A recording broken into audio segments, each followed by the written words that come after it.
Sa ngalan ng Ama, ng Anak, at ng Espiritu Santo. Amen. Sumainyo ang Panginoon. At sumayo rin. Mga kapatid, muli nating tinatalaga ang ating mga puso sa kabanal-banalan, kamahal-mahalang puso ni Jesus. Napakaganda po ng definisyon ng pagdarasal para sa isang manunulat. Ang pangalan niya ay si Henry Nouwen. Ang sabi po niya, that prayer is the act of listening to the voice of love. Pag tayo'y nagdarasal, tayo'y nakikinig sa Diyos na ang pagmamahal, ang pag-ibig. Pag hindi ka nagdarasal, hindi mo naririnig ang boses ng pag-ibig at pagmamahal. Kaya naman tumitigas ang iyong puso. Kaya naman napupuno ng galit ang iyong kalooban. Kaya naman nakakasakit ka sa iba at sa iyong sarili. Mga kapatid, muli tayong bumalik sa banal na misa. Naway, dasal tayo. Tunay, lumapit muli sa Diyos. Makinig tayo sa Kanyang boses at ito sanang magpalambot, magbago sa ating mga puso. Sa mga napakaraming beses na kung saan tayo'y nanampalataya, pero walang pagbabago sa ating mga isip at puso. Sa mga pagkakataon na sinasabi natin mahal natin ang Diyos, pero hindi naman natin minahal ang ating mga kapwa, pagsisihan natin ang mga pagkakataong ito, tayo'y magpakumbaba, hilingin natin muli ang Kanyang awa, Kanyang pagpapatawad, para makita tayong muling karapat-dapat makatanggap sa mga banal na misteryo. Inaamin ko Sa makapangyarihang Diyos at sa inyo mga kapatid, na lubha akong nagkasala sa isip, sa salita, sa gawa, at sa aking pagkukulang. Kaya isinasamo ko sa mahal na Birheng Maria, sa lahat ng mga anghel at mga banal, at sa inyo mga kapatid, na ako'y ipanalangin sa Panginoong ating Diyos. kawan tayo na makapangyarihang Diyos. Patawarin tayo sa ating mga kasalanan at patnubayan tayo sa buhay na walang hanggan. Amen. Panginoon, kaawaan mo kami. Panginoon, kaawaan mo kami. Kristo, kaawaan mo kami. Kristo, kaawaan mo kami. Panginoon, kaawaan mo kami. Panginoon, kaawaan mo kami. Manalangin tayo. Ama naming makapangyarihan, kami yung mga kinupkop ay niloob mong maging mga anak mo sa liwanag mong kaloob. Huwag mo ipaintulot na sa katiwalian kami ay masangkot. Panatilihin mo kaming nagliliwanag sa iyong katapatang lubos na sumisikat sa pamagitan ni Jesucristo kasama ng Espiritu Santo magpa sa walang hanggan. Amen.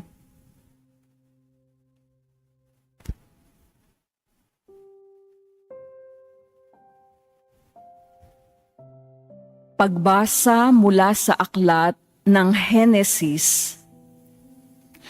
Nabuhay si Sara ng 127 taon. Namatay siya sa Kiryat Arba, tinatawag ding Hebron, sa lupain ng Kanaan. Ito'y labis na ikinalungkot ni Abraham. Sandaling iniwan ni Abraham ang bangkay at nakipag-usap sa mga Heteo. Wika niya, ako'y nakikipamayan lamang sa inyo.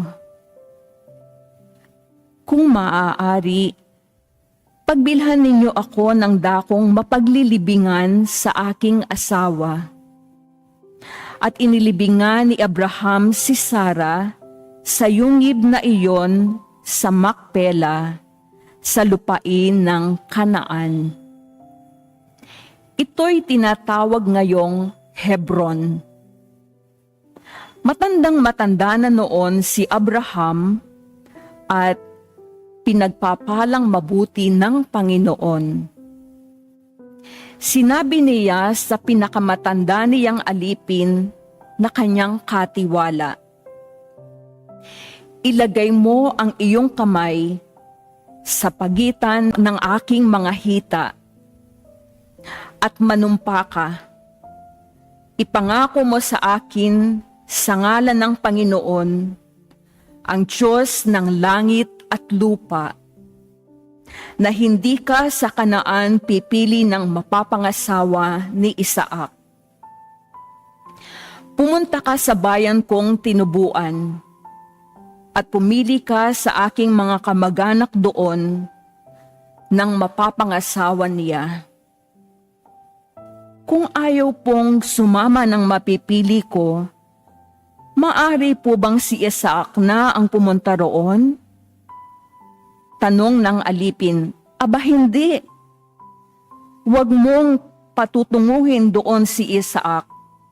Tugon ni Abraham, "Nilisan ko ang tahanan ng aking ama at iniwan ang lupain ng aking mga kamag-anak, sapagkat dito ako pinapupunta ng Panginoon, ang Diyos ng kalangitan.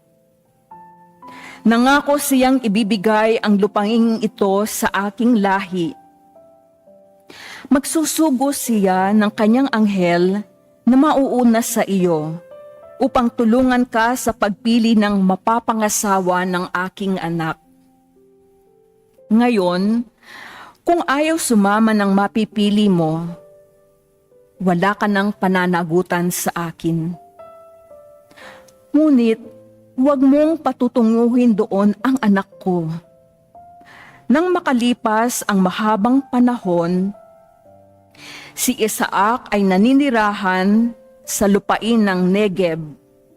Minsan, napadako siya sa ilang ng Bir Lahai-Roi. Nang magtatakip silim, siya'y namasyal sa bukirin at nakita niyang may dumarating na mga kamelyo. Natanaw ni Rebecca si Isaac, kaya't bumaba siya sa sinasakyang kamelyo. Lumapit sa aliping kumaon sa kanya at nagtanong, "Sinong lalaki iyong papalapit sa atin?" "Siya po ang aking amo." Tugon nito. Kumuha ng belo si Rebecca at nagtalukbong. Pagkatagpo nila'y isinalaysay ng alipin kay Isaac ang mga pangyayari.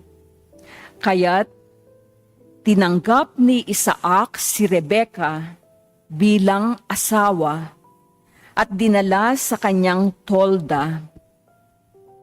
Ang babae ay napamahal sa kanya at naging kaaliwan niya sa pagkamatay ng kanyang ina. Ang salita ng Diyos. Salamat sa Diyos. Pasalamat tayo sa Diyos. Kabutihan niya'y lubos. Pasalamat tayo sa Diyos, kabutihan niya'y lubos. Magpasalamat sa Panginoong Diyos, pagkat siya'y mabuti. Ang kanyang pag-ibig na hindi kukupas ay mananatili. Sinong mangangahas upang magpahayag na siya'y dakila? Sino ang pupuri at magpapahayag ng kanyang ginawa? Pasalamat tayo sa Diyos, kabutihan niya'y lubos. At dapat magalak ang sinumang tao na makatarungan. Nagawang matuwid ang siyang adhika sa buo niyang buhay. Pasalamat tayo sa Diyos, kabutihan niya'y lubos. Tulungan mo ako kapag ang bayan mo'y iyong nagunita. Sa pagliligtas mo, isama mo sana ang lingkod mong Aba, upang makita ko ang pagunlad nila na iyong hinirang. Kasama ng iyong bansang nagagalak, ako'y magdiriwang. Pasalamat tayo sa Diyos, kabutihan niya'y lubos.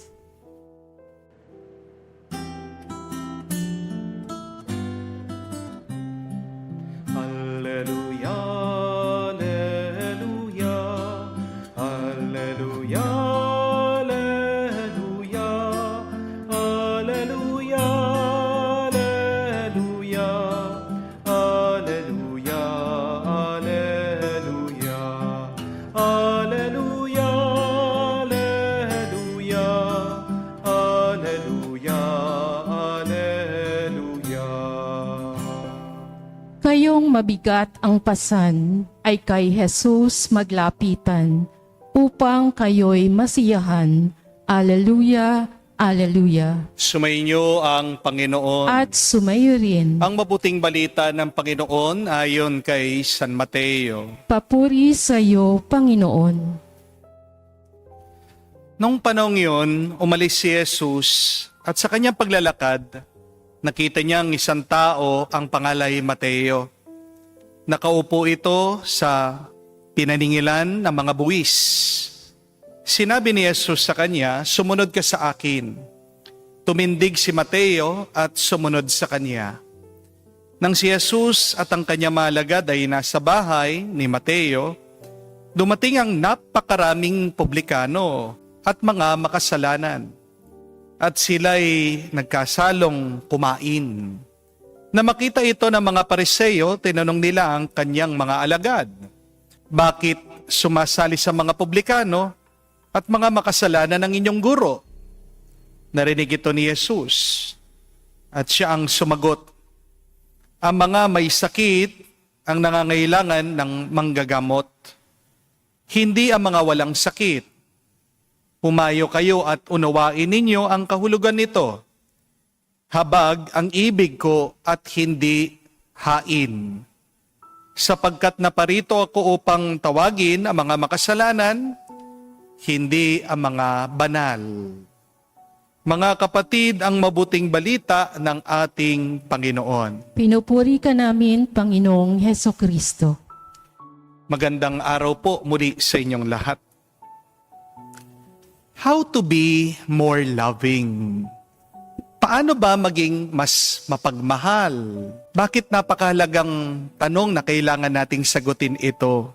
Kasi po, tandaan nyo, bandang huli, lahat tayo ay huhusgahan ng Diyos ayon sa ating pagmamahal. In the end, everything, everyone will be measured by how much we love. At pangalawa, mahalaga po ang pagmamahal dahil ito ang hinahanap ng ating mga puso. Ayon po sa pag-aaral, kahit na napaka-advance na ng ating mundo ngayon. Ang dami pong computer, gadget, cellphone, meron na pong bagong AI, yung tinatawag nilang artificial intelligence. Ang henerasyon daw po natin ngayon, ang pinakamalungkot na henerasyon. Napakarami daw po ngayon, tahimik lang, pero depressed. May Facebook nga tayo, pero hindi naman po tayo nagmi-meet madalas face to face. Di po ba? Meron po tayong social media, pero napansin niyo po, naging anti-social tayo. Minsan ang taong nasa online, nawawalan ng respeto sa kanyang kapwa-tao. Kapag nandun na sa comment section, kapag merong hindi magustuhan, ang sakit magsalita. Ang dami po, nagmumura. May cellphone ang tao, pero hindi naman nag-uusap ang mga magpapamilya. Ang daming mobile games, pero hindi tayo tunay na masaya. Ang problema, nilayo tayo ng teknolohiya sa bawat isa. Di po ba? Nawala na yung pakikipagtagpo natin sa bawat isa. At kung maalala nyo po, ginawa tayo ng Diyos para makiisa, para makisama. In the beginning, man was not happy because he was alone. And yet, what did God do? He created a suitable partner for him. Technology or artificial intelligence is not a suitable partner for us. Dahil ang gadget, ang computer, walang puso yan. Oo, may utak yan. Pero tandaan niyo po, ang hinahanap pa rin natin, puso. Amen? Balikan niyo ang Genesis, naging masaya lang si Adan noong nakita niya, kamukha niya ang kanyang makakasama, si Eva. Ginawa tayo ng Diyos para may mahalin at para tayo ay makatanggap ng pagmamahal. You can love your gadgets. You can love technology, but the gadgets, the computer, technology can never love you back. Amen? Iba pa rin ang pagmamahal ng tao. Amen? Pero ito po ang ginagawa ng teknolohiya sa atin. Inaalis niya ang puso ng tao. Technology has isolated us. And because of this, our nature, our hearts yearn for love and encounter. Pero ito po ang mabuting balita. Nagkatawang tao ang pagmamahal sa katauhan ni Jesus.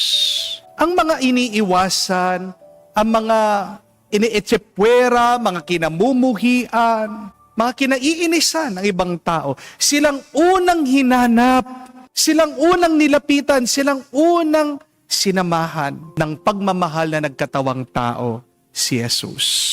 At tayo din po ay tinatawag, ginahamon ng Diyos, na bigyan natin ng laman ang pagmamahal niya para mapuno ang mundo ng tuwa at ng kapayapaan. Kailangan natin ng pagmamahal. Amen? Pero yan po ang tanong paano tayo magiging mas mapagmahal? How can we be more loving? First, we must meet the other regularly. Lumapit, makipagtagpo, makisama sa iba para lumalim ang ating pagmamahalan, ang ating ugnayan. Remember, my dear friends, proximity is the first step to intimacy. Nahuhulog ang loob mo sa mga malapit sa iyo. Di po ba? Tumitibay ang ating pag-ibig sa mga palaging kasama natin. At ang pagmamahal ay lumalago, namumunga, nag-uumpisa sa pakikipagtagpo.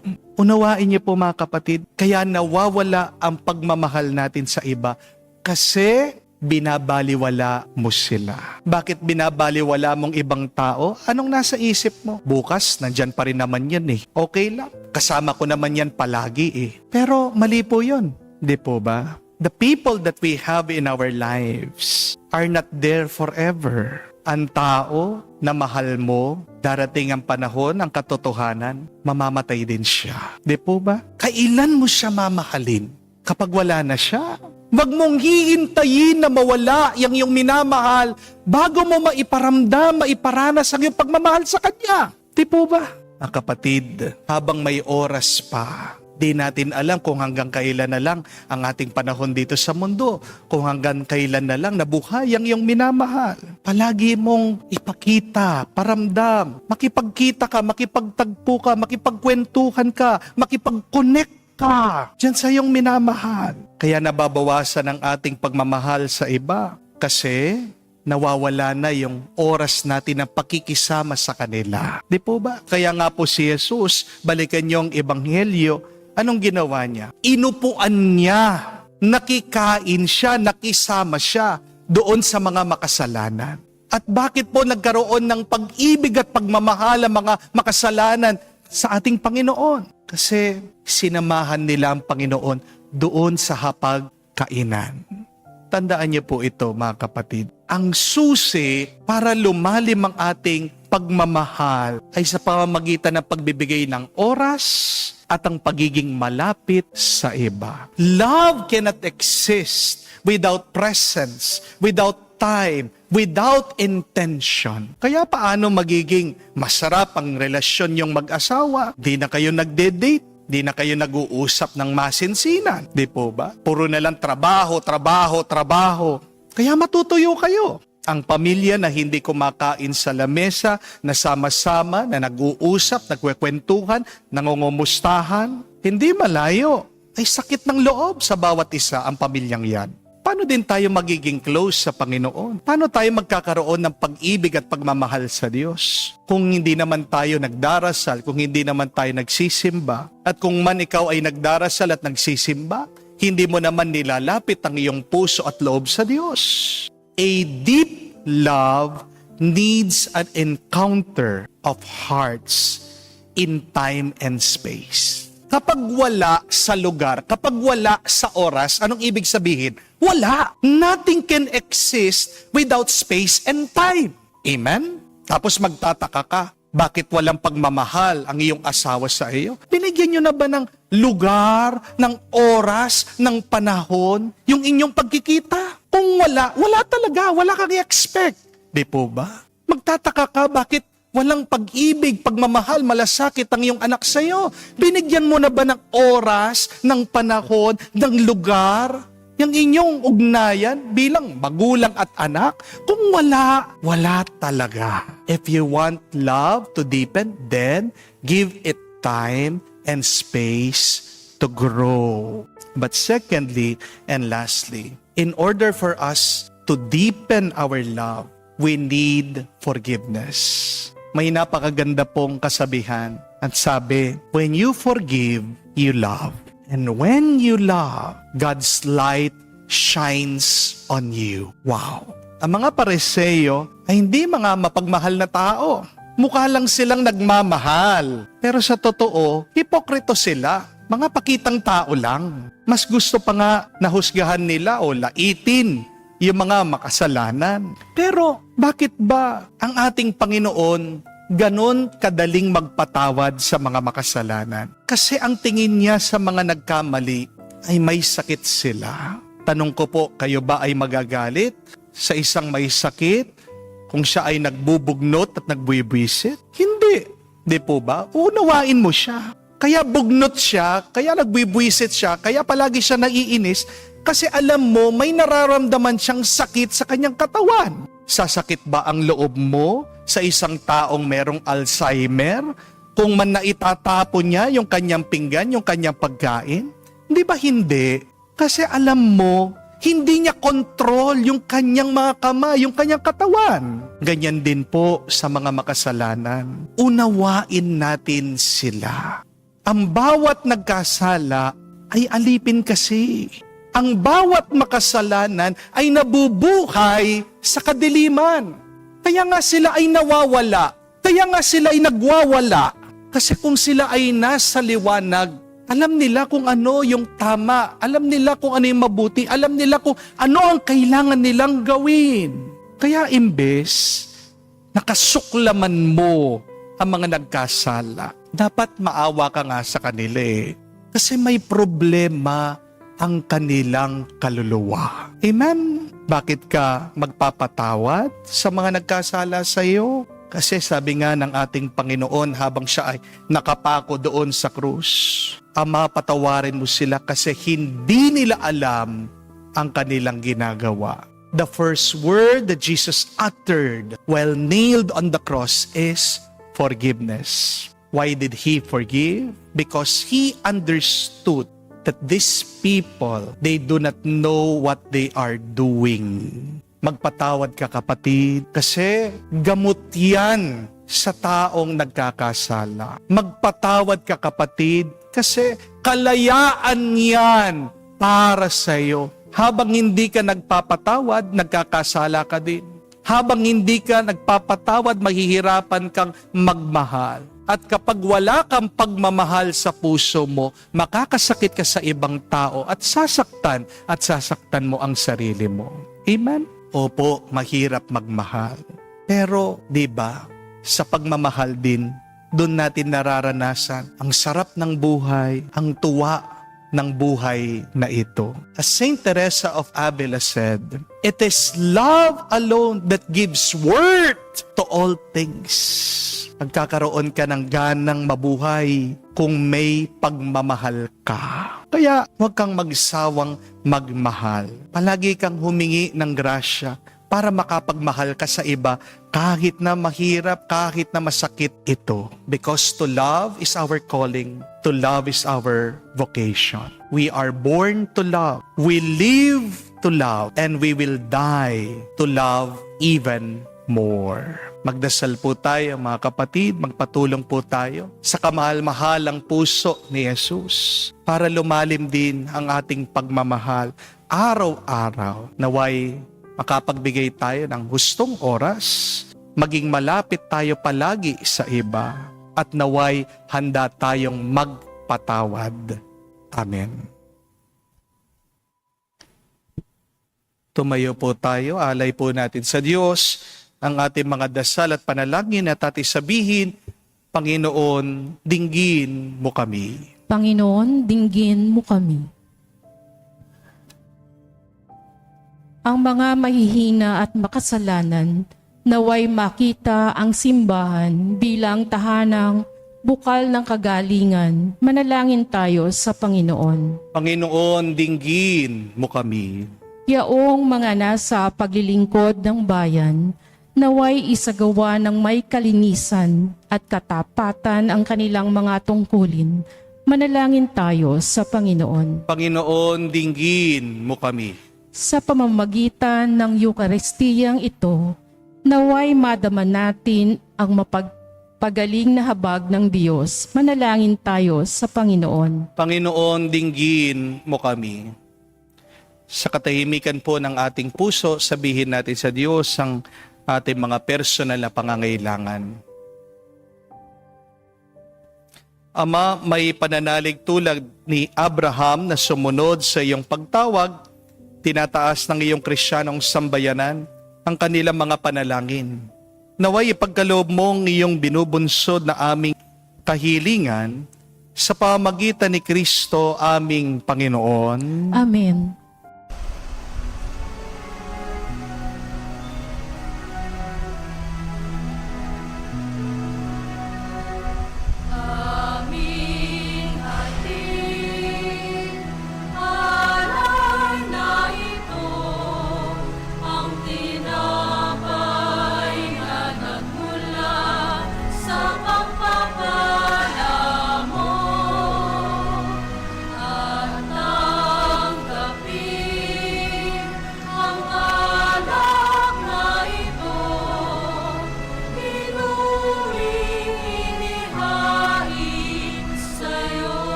Manalangin kayo mga kapatid para ang ating mga paghahain ay kalugdan ng Diyos amang makapangyarihan. Tanggapin nawa ng Panginoon itong paghahain sa iyong mga kamay, sa kapurihan niya at karangalan sa ating kapakinabangan at sa buong sambayanan niyang banal. Ama naming lumikha, kami yung pagindapat gumanap sa pagdiriwang ng paghahain ng iyong pagliligtas. Pagkaloob mo ang aming paglilingkod sa iyo, ay gawing kalugulugod na mga alay na ito. Sa pamagitan ni Jesucristo kasama ng Espiritu Santo, magpa sa walang hanggan. Amen. Sumainyo ang Panginoon. At sumayo rin. Itaas sa Diyos inyong mga puso at diwa. Itinaas namin sa Panginoon. Pasalamatan natin ang Panginoong ating Diyos. Marapat na siya ay pasalamatan. Ama naming makapangyarihan, tunay nga marapat na ikaw ang aming pasalamatan. Sa pamamagitan ni Jesucristo na aming Panginoon, utang na loob ang nagbubunsod upang gunitain ang kamatayan niya para kami buhayin. Pagtitiwala ng sanhi ng ligayang di malilimot sa pagkabuhay niya sa aming kaloob. Pag-asa ang dahilan, pagiging handa para sa pagbabalik niyang totoong dakila. Kaya kaisa na mga anghel nagsisiawit ng papuri sa iyo, nang walang humpay sa kalangitan, kami nagbubunyi sa iyong kadakilaan.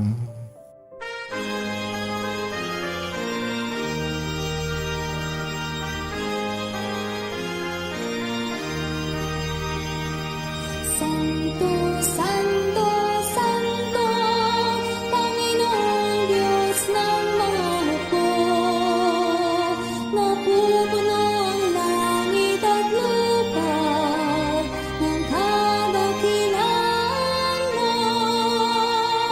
Hosana sa kaitasan, pinagpalang na paririto sa ngalan ng Panginoon.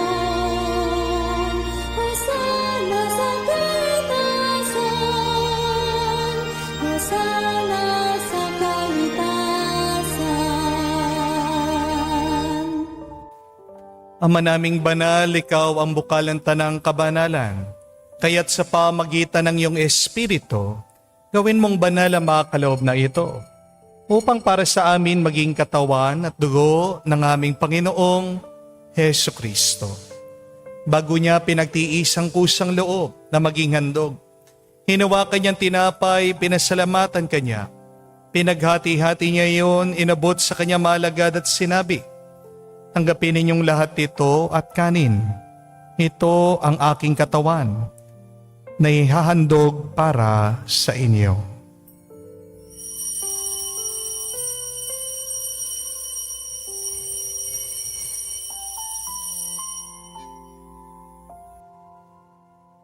Gayon din naman na matapos ang hapunan, hinawakan niyang kalis. Muli kanyang pinasalamatan. Inabot niya ang kalis sa kanya malagad at sinabi, "Tanggapin ninyong lahat ito at inumin. Itong kalis ang aking dugo, ng bago at walang hanggang tipan. Ang aking dugo na ibubuhos para sa inyo at para sa lahat, sa ipagpapatawad ng mga kasalanan. Gawin ninyo ito sa pag-aalaala sa akin."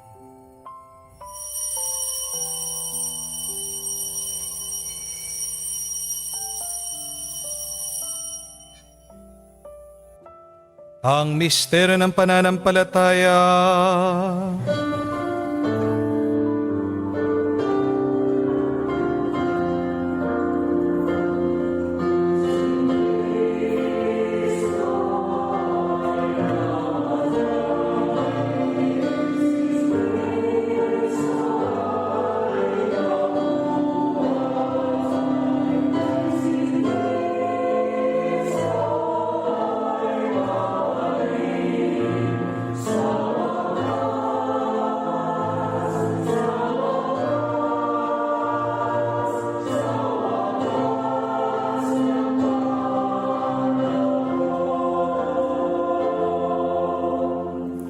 Ama, ginagawa namin ngayon ang pag-alaala sa pagkamatay muling pagkabuhay ng iyong anak.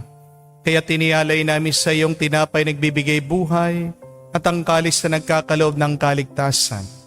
Kami nagpapasalamat dahil kami iyong minarapat na tumayo sa harap mo para maglingkod sa iyo. Sinasamo namin kami magsalo-salo sa katawan at dugo ni Kristo ay mabuklod sa pagkakaisa sa pamagitan ng Espiritu Santo. Ama, lingapin mong iyong simbahan laganap sa buong daigdig. Puspusin mo kami sa pag-ibig. Kaisa ni Leon ng aming Santo Papa, si Florentino aming Arsobispo at ng Tanang Kaparian. Alalahanin mo rin ang aming mga kapatid na nahimlay may pag-asang sila'y muling mabubuhay. Gayon din naman lahat ng mga pumanaw. Kawan mo't sila't patuloyin sa iyong kaliwanagan.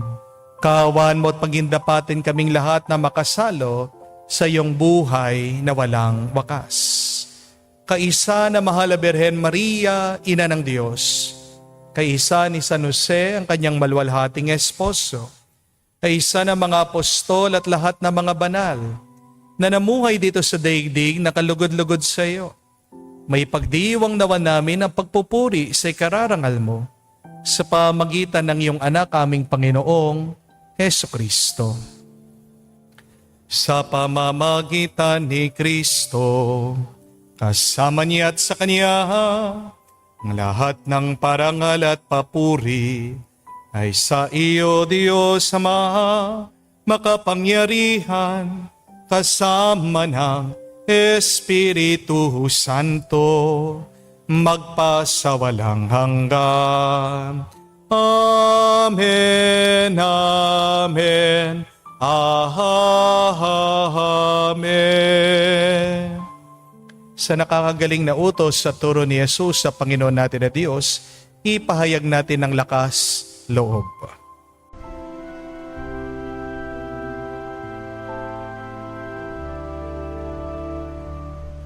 Ama namin, sumasalangit ka, sambahin ang ngalan mo, mapasa amin ang kaharian mo, sundin ang loob mo dito sa lupa para nang sa langit. Bigyan mo kami ngayon ng aming kakanin sa araw-araw. At patawarin mo kami sa aming mga sala para ng pagpapatawad namin sa nagkakasala sa amin. At huwag mo kami ipahintulot sa bukso, at iadya mo kami sa lahat ng masama. Inihiling namin kami adya sa lahat ng masama, pagkalooban ng kapayapaan araw-araw, ligtas sa kasalanan, ilayo sa lahat ng kapahamakan. Samantalang aming pinanabikan ang dakilang araw ng pagpapahayag ng tagapagligtas naming si Hesus Kristo. Sapagkat iyo ang kaharian at ang kapangyarihan at ang kapurihan magpakailanman. Amen. Panginoong Hesus Kristo, sinabi mo sa mga apostol, kapayapaan ang iniiwan ko sa inyo, ang aking kapayapaan binibigay ko sa inyo. Tungayan mo ang aming pananampalataya, huwag ang aming pagkakasala. Pagkalooban mo kami ng kapayapaan at pagkakaisa, ayon sa iyong kalooban, kasama ng Espiritu Santo magpa sa walang hanggan. Amen. Kapayapaan ng Panginoon ay laging sumainyo. At sumayo rin. Magbigayan po tayo ng kapayapaan sa bawat isa. Peace with you po, kapayapaan po sa inyong lahat.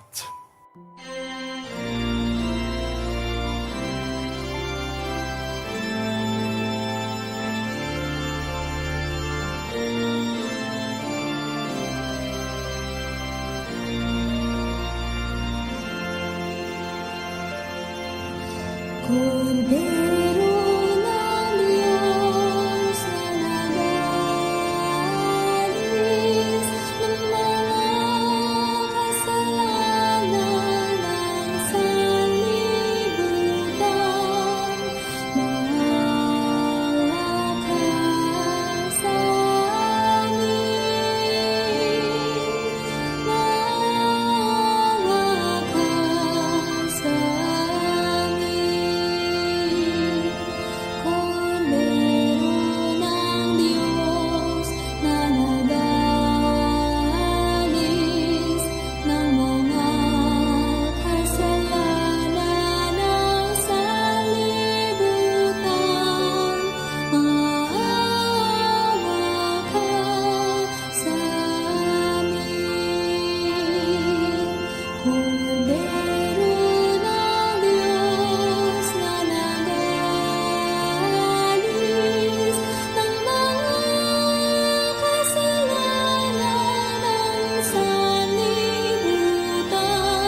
Mga kapatid, naririto ang ating Panginoong Kristo, ang kordero ng Diyos. Siya nag-aalis sa mga kasalanan ng sanlibutan. Mapalad tayong lalapit sa piging ng kordero. Panginoon, hindi ako karapat-dapat na magpatuloy sa iyo, ngunit sa isang salita mo lamang ay gagaling na ako.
Lumuhod po tayo ngayon para sa panalangin sa kamahal-mahalang puso ni Jesus. Jesus, Diyos ko, iyong nasabi, humingi at kayo'y bibigyan, maghanap at matatagpuan ninyo, kumatok at bubuksan ang pinto para sa inyo. Tunghayan mo po akong nakaluhod sa may paanan mo, napupuno ng buhay na pananampalataya at tiwala sa iyong mga pangakong pinabatid ng iyong kabanal-banalang puso at sinambit ng iyong mga labi. Narito po ako upang hilingin ito. Sa katahimikan po ng ating puso, sabihin natin sa Diyos ang ating mga personal na pangangailangan.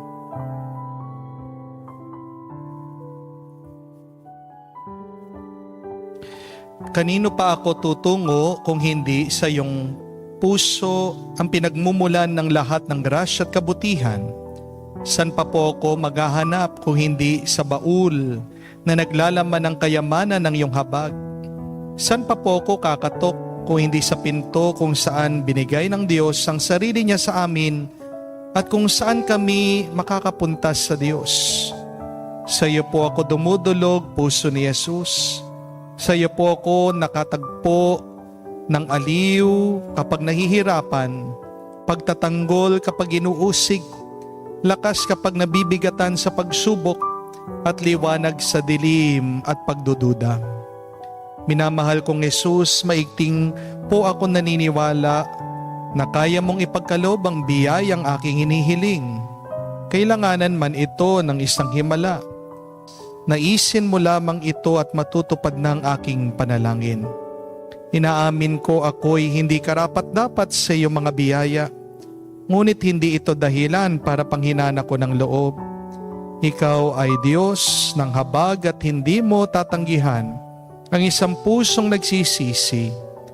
Tignan mo ng awa ng may habag at mababatid ng iyong puso sa akin mga kasiraan at kahinaan ang dahilan upang pagkalooban ang aking mga panalangin.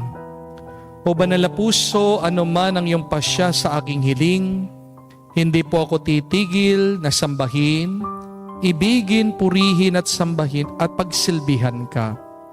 Jesus ko, ikalugod mo nawang tanggapin ang pagsasagawa ko ng ganap na pagsang-ayon sa mga atas ng iyong kaibig-ibig na puso na aking tunay na hinahangad na matupad kasama ng iyong sanlilikhang magpakailanman. Kabanal-banalang puso ni Jesus, alam kong may iisang bagay na hindi mo kayang gawin, ang mawala ng habag sa mga naghihirap at nababalisa. Tignan mo po akong nagmamakaawa po ako, minamahal kong Jesus. ipagkaloob mo ang grasyang aking hinihiling sa iyo sa pamamagitan ng kalinisin-isang puso ng iyong madalamhating ina. Ipagkatiwala mo ako sa kanya bilang kanyang anak at ang kanyang mga panalangin ay napaka makapangyarihan sa iyo. Amen. Amen. Kabanal-banalang puso ni Jesus, Maawa ka sa amin. kalinisin-isang puso ni Maria, Ipanalangin mo kami. manalangin tayo. Ama namin mapagmahal, buhay nawa kami ng aming inihain at pinagsaluhan upang kami pinagbuklod sa pag-ibig mo kailanman ay nagkaroon ng bungang laging naming may alay sa pamagitan ni Jesucristo kasama ng Espiritu Santo magpa sa walang hanggan. Amen. Paano mas lumalim pa ang ating pagmamahal? Una, kailangan tayong magbigay ng oras, ng panahon at ng lugar, makipagtagpo, makiisa, makisama sa ating mga minamahal kahit sa mga hindi kamahal-mahal, because love can only grow through an encounter. Love can only bloom if you give it time and space. Kamukha po sa halaman, pagkatanim mo, hindi naman agad may bunga yan. Kamukha sa halaman, kailangan bigyan mo ng lugar para tumubo. Ganyan din po ang pagmamahal. Do not expect any fruit of love if you do not give your loved ones time and the space to be with one another. Pero pangalawa, ang pagmamahal ay lumalalim at tumitibay kapag ikaw ay nagpapatawad. The more that you forgive, the more you love. One of the highest form of love is forgiveness. Alam po natin ang pagmamahal ay sakripisyo. At anong pinaka maganda, konkretong tanda ng pagsasakripisyo ay yung pagbibitaw ng ating mga ego, ng ating kataasan ng loob. Kapag hindi ka nagpapatawad, ibig sabihin mataas ang iyong ego, meron kang kayabangan. Kaya nga, pag nagmamahal ka, ibig sabihin mas mahalaga yung minamahal mo kaysa doon sa iyong ego o kataasan ng loob. So always forgive. Always forgive. Kahit na masakit, kasi kalaunan, ang mga nagmamahal ay pagpapalain ng Diyos. Remember that to forgive is to love, and when you love, God's light shines on you. Ito pong ating pagdasal sa araw na ito. Hilingin natin sa kamahal-mahalang puso ni Jesus, bigyan natin ng oras, panahon at lugar ang ating mga minamahal, at naway tayo'y makapagpatawad sa mga taong nakasakit sa atin. Sumayin ang Panginoon. At sumayo rin. At kayo basbasan ng Diyos, makapangyarihan sa lahat, sa ngalan ng Ama, ng Anak, ng Espiritu Santo. Amen. Ang ating misa ay natapos na. Umayo kayo sa kapayapaan ni Kristo. Salamat sa Diyos.